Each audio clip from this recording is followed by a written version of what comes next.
Ladies and gentlemen, will you please welcome the winner of the BAFTA for Best Adapted Screenplay for Call Me By Your Name, the great James Ivory.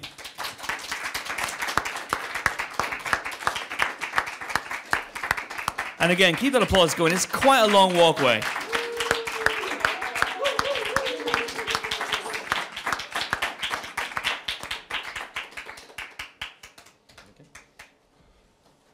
Hello, sir. Hi.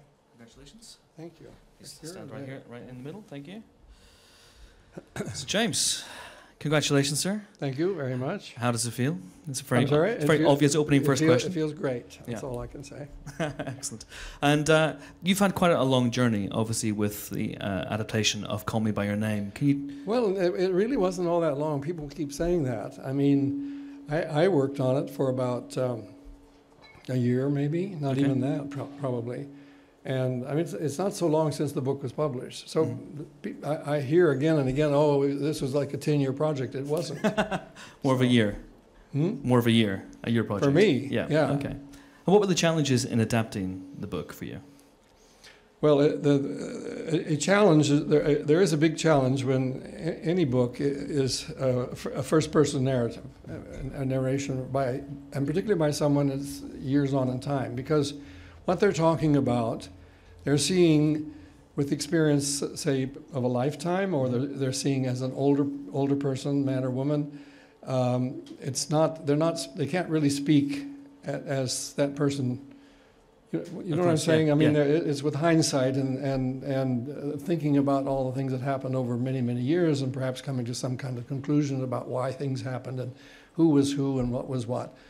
And so to have to translate that, which is the thoughts of an older man into the actions of a younger man, yes, and try to recall them as he recalled them. That was the challenge for me, anyway. And I tried as much as possible to turn those things into small actions, tiny little things that cumulatively would suggest what he was recalling. Fantastic. That was the hard part. I can imagine there was. Yes, please, we got some questions right here in the front row. Thank you. Hi, I'm Jacob from Gold Derby. Hi. Wait, I don't know where I'm looking. Right down. Oh, you're right in front of me. Okay. Is there one particular moment or scene in the film which you're most proud of and which you think sums up the rest of the film the best?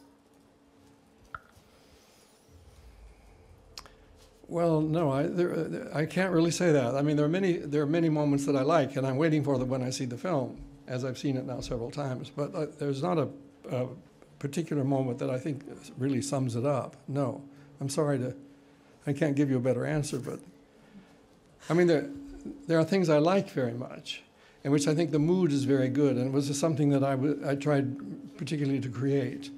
I mean, for instance, and they showed it tonight. It's the first time I've seen it in any of these ceremonies or awards where they showed it. And it's the scene where the mother and the father and the boy are in their house, and the lights go off, and they read, and they're all together.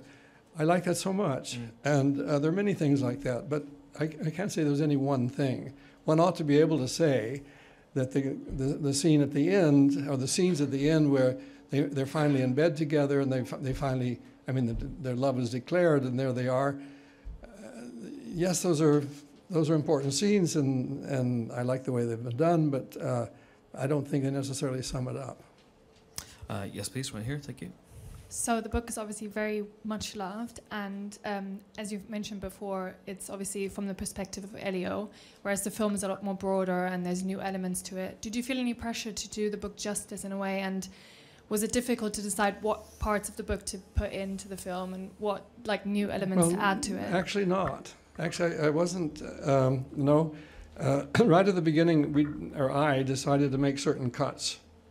I didn't think that the story should end as it does in the book, with 20 years later, with the two guys getting back together, or not getting back together. I didn't think that was, I just wanted to I wanted to end the story at the height of their love, and when one leaves on the train and the other.